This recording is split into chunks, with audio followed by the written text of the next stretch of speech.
Hey guys, my name is Liana Ruppert. I am a senior editor over at Game Informer. How you doing? Doing great? Awesome. I've been trying a couple new things on the channel. I did a cool little voiceover thing for a piece of lore that actually literally broke my heart in Destiny 2. No face or anything, just I wanted to try to see if I could bring the lore to life and do it justice because it was very heartbreaking. So if you don't mind spoilers for Season of the Lost, you should go check that out. Show that post some love because I am kind of proud of it, okay? I know I usually ramble a lot and do the hand talk in my videos, and that one was very serious and very put together and very focused, and yeah, I liked it. But today I wanted to do a video about something that I've been talking about a lot over on social media. For anybody that doesn't follow me, it's probably a wise choice. It's a lot of shit posts. A lot of shit posts. Anyways, so and this is also something that I've been fighting really hard for at Game Informer too. And if any of you follow the website over there, you've seen we have not been writing up leaks or rumors or anything in a while, and we've really been trying to navigate away from that, and that's been really important for me. Even though I am not in charge of the online side, it's something I very much have advocated for, even more so now because we are, we're not like normal websites. Normal websites, they are driven by ad revenue. Their sole lane of revenue is traffic to the site, versus Game Informer, we're a little bit different because we also have the magazine. And these two aspects are part of the same picture, but they also kind of operate on their own separate entities because there are no clicks with the magazine. And so we've kind of been modeling the online side a lot after that too. But something I've really advocated for is stop writing about leaks, stop writing about rumors. And this is something that I've had to write a lot in my career, and I've always felt very uncomfortable with it. Yeah, it was nice to see a lot of eyes on pieces. It was great. But it just really kind of rubbed me the wrong way, and the more and more it was happening, and the more and more sites I've seen built up surrounding this kind of content model, it just felt grosser and grosser and grosser. And as games media, the line between games media as a journalist and influencers is getting smaller and smaller and smaller. And that's also something I'm not really comfortable with because it's two very different audiences. It's two very different approaches to content. It's two very different scopes. So, yes, there is obvious overlap, but blending the two, I feel like, is murking up the waters that I think we're gonna see long-standing consequences for a while now. And one of those is, when you're a content creator, when you're a YouTuber, a TikTok star, an Instagrammer, whatever, you have to be fast, you have to be reactive, you have to have the hottest take of the hottest take. You have to really be that person that, okay, what can my audience get from me that they cannot get anywhere else? Which is why I don't want to be a content creator. Am I creating content on YouTube? Absolutely. Will I ever want to be solely a YouTuber? No, there's nothing wrong with that. It's just not something that is in my path of journey, because I like to slow down, I like to take time, and that's just, anyways, I'm having a midlife crisis. I clearly don't know what I want in life, but that's beside the point, okay? Anyway, so there's, you have to be fast, reactive, and a lot of times when that happens, the model becomes get it out fast versus getting out first. And a lot of outlets I used to write for very much operate by that model and are constantly having to write addendums or updating their stories, and I would rather just not push that false information out entirely and get it right the first time. That being said, there is also a definite other side to leak culture that I'm just not a fan of, and I'm seeing more and more journalists kind of fall into this trap of wanting that credibility of like, no, I know what I'm talking about, which you do. You wouldn't be in your job if you didn't, because there's a lot more that goes into games writing than I think a lot of people realize, and it's very easy to tell if somebody is not knowledgeable in the area they're talking about. So just keep that in mind next time you want to be mad at a games writer, because there's a lot more to it than you don't see, but we can't really talk about. Beside the point, with leak culture, because that blurred line between influencers and gaming journalists is very much shrinking beyond recognition, a bigger trend, and this has always happened, I'm not saying this just randomly came out of the blue, but it's becoming more prevalent and becoming almost daily of journalists and content creators and influencers, or whatever you want to call them, leaking something that they know, whether they're decidedly breaking embargo, or they got information from somebody else that broke embargo. And to get that recognition and that attention, and let's be honest, that engagement, sorry, computer, of the engagement, getting something out, whether you have the go-ahead to or not, if that makes sense.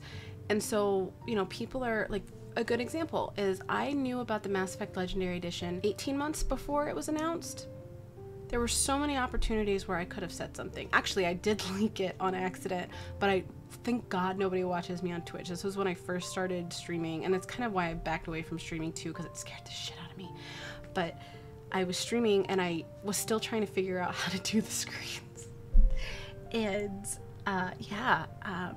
my pre-write at Game Informer announcing it was up on the screen because I was editing it because I got new artwork. And this was about 3 months before the announcement hit, because the announcement was also delayed. When I went to go change screens, it was just right there. And you could see the moment of panic on my face where I was like, "Ooh," and then I quickly turned it out. But luckily nobody caught it. But there are a lot of people that take information like that and then they immediately run to social media with it. And it's with every game. It's not with one type of game. It's with every game. It's with new studio acquisitions. It's with, you know, whatever moves are being made in gaming, and it's to the point where it does no good. When you're leaking something, and there's a lot of YouTube leak cultures as well, you see it in Destiny, you see it in Fortnite, you see it in all of these types of games, is you're hurting it, and hurting it in more ways than one. So for one, the process of game development is so much more complex that anybody outside of the industry will never be able to comprehend. There's this like stigma that it's just a small group of people. There are so many hands in that pot, and sometimes those hands never reach the same pot. Like there's, I've played Destiny with Bungie developers that didn't know a certain thing was in the game, or I've played with Halo developers that didn't know that was in the game, or I've played with BioWare developers that didn't know it was in the game. And there's just so many different aspects to game development that people don't realize. So a lot of times something could be leaked, but you don't know if it's accurate or not, because you may have found it in the data file, but that may have been a scrapped idea. Or further along in the development, they're like, oh, this doesn't work, but let's do this instead. But by leaking it, one, you're taking away the developer's right to reveal it to the world in the way they want to. And then, of course, you have the other people coming in being like, no, and nay, you just want to manipulate us by revealing something and hiding. That's a whole other video conversation. But a lot of times it's not the case at all, because there's context, you know, especially with really narrative heavy games, there's context surrounding these types of reveals that are missing in leak culture, because people that are getting access to these leaks 9 times out of 10 don't have access to the full picture.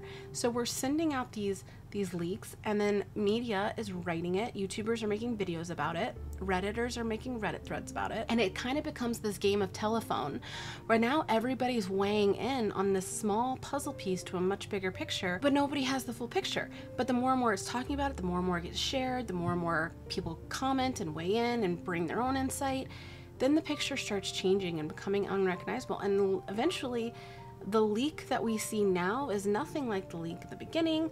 And now you have this big groups of people decrying the leak, saying it's the worst thing in the world. And then you have the other side of the people being like, this is the best thing in the world. And nobody knows what it is in the world because it's not out in the world yet. We don't even know if whatever's being leaked is actually true, or if it's even an idea that's going to make the final cut. It also robs developers. You know, like I said, development is very hard. It's very difficult. It's a very complex process. Games, up until the day they ship, there's work being done on them. No lie. And when you imagine you're working on something for so long, for years, and you're not allowed to talk about it. You are under strict contract. You are not allowed to tell anybody about this, but you're proud of it. You know, when you do something you're proud of, you just can't wait to tell the world. You want to show your family, you want to show your loved ones, you want to show your friends, rub it in your enemies' faces, whatever you like to do. I'm not here to judge. But you are excited and you can't wait to share whatever message you're wanting to share. Well, by leak culture, we're robbing those teams of being able to share what they've been working on for so long in the way they want to do it. in the way of seeing their excitement or seeing the trailer that they worked so hard on. At a previous job, I worked on trailers for big announcements and things like that. And there's a lot of work that goes into it. There's a lot of ideas that get scrapped. There are a lot of hurt feelings. There are a lot of excited feelings. And then so when somebody leaks a shitty version of a trailer, it feels really bad.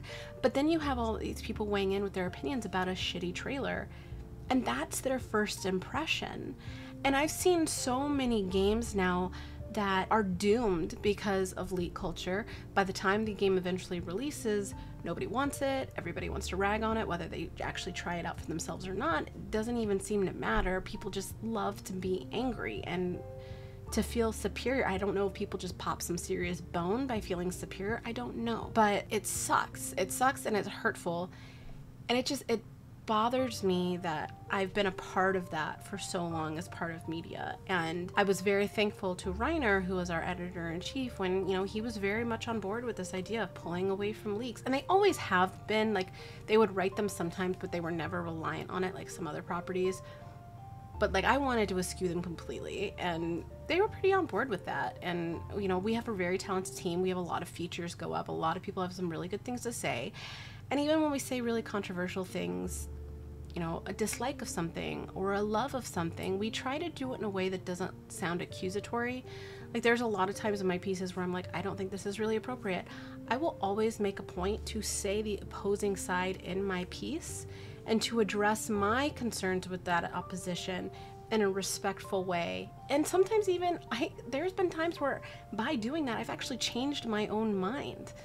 Our minds are malleable, and with new information comes new thought processes, and that's okay. Don't be scared of that. Don't be scared. Don't be scared. Change is good. Okay? But yeah, and it made me kind of sick that I was a part of that. And there's so many things I know as a writer in my job, like, that I could be Twitter famous if I leaked it. There is. There is.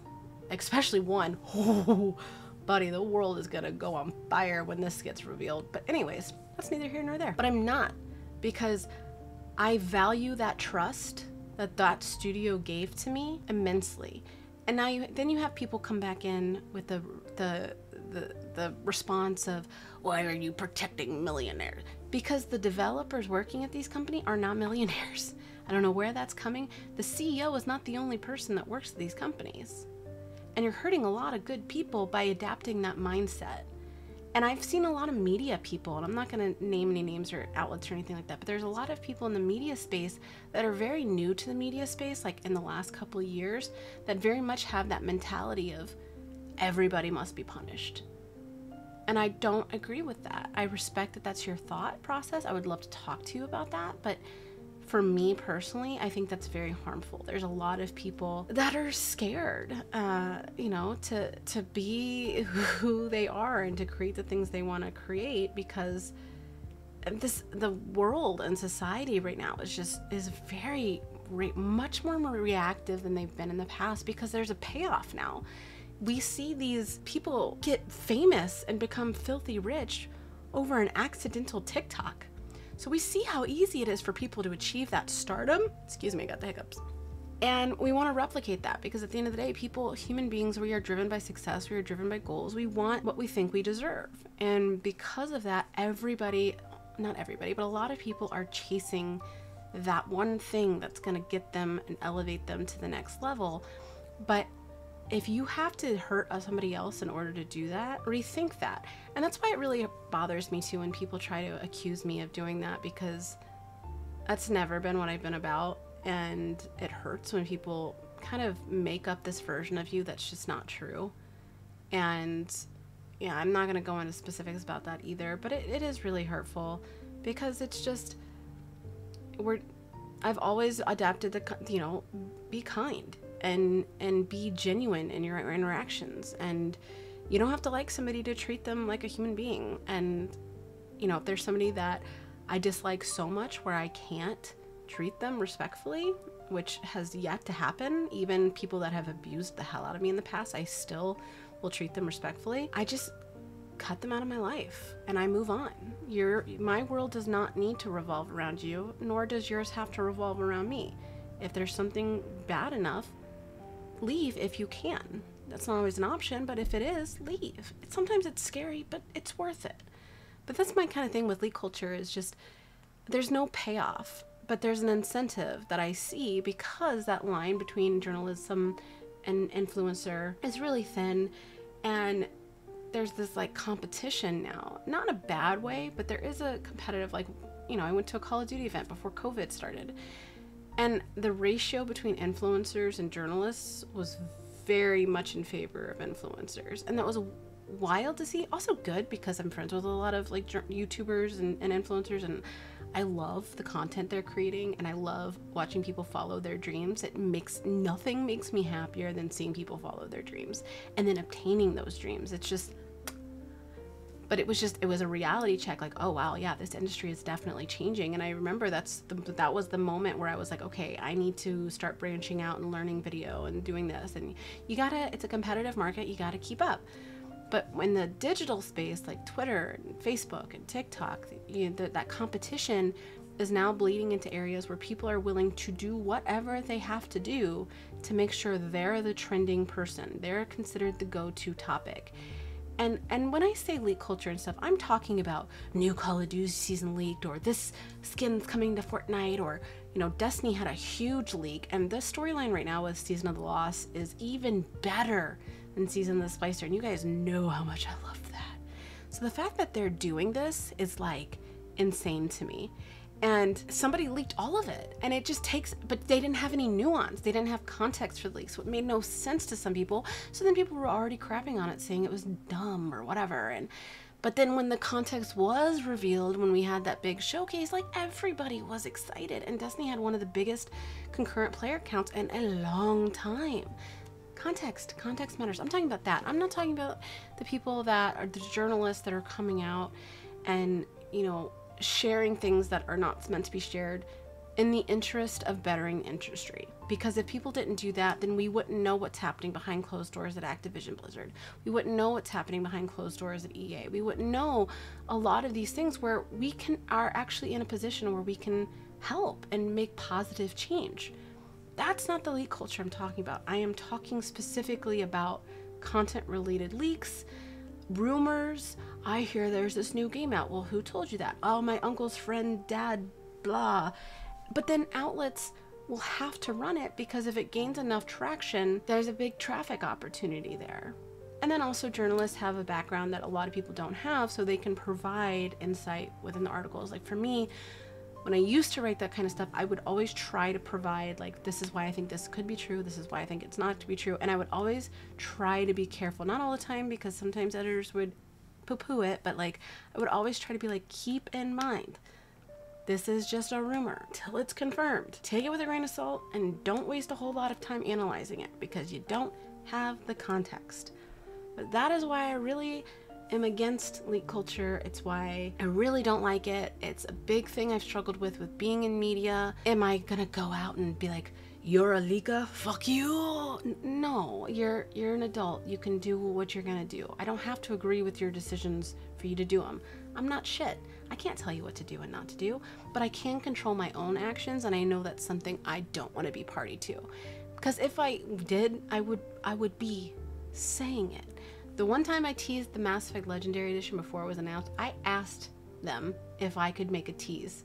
And it was the day before the announcement. And I said, you guys are going to want to tune in to get, because it was also our cover story. So we had a lot of content that we were really excited to share, a lot of interviews and just really cool shit. And I asked them, like, can I tease it without saying it? And he was like, what do you want to say? And so I gave him what I wanted to tweet. And I was like, okay, that's good. So there was communication there. And I think it was like something stupid, like, you guys are going to want to tune in to Game Informer tomorrow. I hear it's going to be legendary, and then I capitalize L, and everybody immediately already knew what I was talking about. But that's a different story, because I had the communication with them, and I wasn't doing it in a malicious way. I didn't share the artwork. I didn't want to share anything. I didn't want to show anything. I wanted those teams to have the joy of being the ones to share something that they've been working hard on to the world. And same thing with all games, even games I don't play. I have a lot of information about Apex. I will never say it until it's allowed to be said by the studio. I'm not gonna do that. And I urge you, if there's anybody watching this video that is a journalist or is a content creator, I would urge you to rethink that. Because even if you're doing it now, it doesn't mean you have to continue doing it, or whatever. Because like I said, I've had to write those pieces too, and I really had to kind of dig deep and see what it is that I'm really having a hard time with in my job scope, and is there something I can do to affect positive change without coming off as totalitarian and wanting to control what others do around me. In a perfect world, everybody would be sunshine and roses. The world is not perfect. It has never been perfect. It will never be perfect. You put 3 people in a room, they're going to have 12 different opinions. The world will never be on the same wavelength, and that's okay. What we can do is try to impact as much positive change as we can within our circle, and pray that it has a continuous positive butterfly effect on those around us and those outside of our circles as well. And so for me, the purpose of this video is to explain my reasonings of why I'm against leak culture and leaks and things like that, why we're not covering that kind of stuff over at Game Informer, and the real reason why, because these developers are people and they are not allowed to say so much. So let them say what they want to say. Let them reveal the game they want to reveal. If you want to write, not saying you have to wait till something's revealed to talk about something, but like do it in a conversational way. When I was bursting at the seams to talk about the Mass Effect Legendary Edition before I could, you know what I did? I started writing up a bunch of Mass Effect mods or opinion pieces of why I thought we were going to have a Mortalitasi companion. That's how I channeled that creative drive to talk about what I wanted to talk about in a way that wasn't going to be hurting any studios. So that's just my philosophy. I don't expect anybody. I know everybody's got opinions. I'm sure I've misspoke somewhere in this video and somebody's going to be upset, and that's okay too. I said what I said. I stand by what I said. I am open to conversation. I am open to other insights. Not sure if I could hear anything that I haven't already heard, because I talk to hundreds of people daily. Across all scopes of professional lives and experience, so I don't know if I could hear anything that I haven't heard already, but I'm open to it, and that's what life is about. It's being open to new ideas and constantly evaluating your mindset, constantly evaluating your perceptions, because remember when you were a kid and you swore up and down something was true, and then when you were an adult you were like, wow, I was dumb, but at that time you thought it was true. We're all growing. You're never not a kid in your mind, because the world is so expansive. Age is so relative. There are 5-year-olds starving that have more life experience than some 60-year-olds. Age is very much relative, and you should never ever think where you're at is where you need to be. Mentally, physically, whatever, because you are always in a state of evolution, and that's so important. And so yeah, I'm constantly evaluating where I am professionally and personally. Also just got a really good therapist. She's been amazing. Love her. Shout out. But yeah, so that's my lengthy rant of venting, ranting. Was this a rant? I wasn't really angry, so I don't know if this counts as a rant. Anyways, so that's kind of where I'm at with leak culture. I do know that Game Informer will be my last media job. I have done this for over 18 years now. Next year will be 19, because that's how years work. Good job, Liana. And I'm tired. It's a lot. You get a lot of hate daily, and I don't think I will ever be comfortable with people thinking they know who I am and weighing in on who I am. There's so much vitriol my way constantly, both from the gaming community and some other writers, is because they heard something from somebody that has nothing to do with me. And it's not where I want to put my energy. I want to put my energy in things that are going to make life better. So that's me. Thanks for listening to another ramble of mine. I appreciate you. As always, YouTube time. Like and subscribe if you want to see more videos. You want to see content videos? Do you want to see rants? Do you want to see gameplay? Do you want to see more voiceover? Do you want to see, scary stories? That one, you guys seem to really dig that one. I was like worried when I posted. I was like, man, I'm gonna get so many people thinking I'm batshit crazy. But let me know. I'm here for you guys. I'm really enjoying content creation. I'm really enjoying the creative process and kind of just doing whatever. So hit me up with what you want. I'm down. I also kind of was tossing around this idea because I've been really enjoying like makeup. Like I had this really cool makeup look the other day that was like gold with like a navy blue, and I never thought that would look good, but it looked boss. And I was thinking maybe like doing like on Mondays or Fridays or something, like a get ready with me type video. But I'm never gonna be a makeup YouTuber person because I'm not a professional. It makes me feel good. It makes me feel like it's very much art. I used to paint for a living, and it's very much just art on your face, and I just enjoy just looking at something and be like, let's try this today. It might look ugly as hell, but like, let's try it. I was thinking about doing something like that, and then while doing it, talking about like a game of the past. So like younger viewers might hear about a game for the first time, and then maybe older gamers like myself will be like, oh, I remember that. That was awesome. And like, we just talk about it. Let me know if that would interest you. I'm really open to anything, y'all. So thank you guys so much for tuning in, and I will catch you guys later. Bye.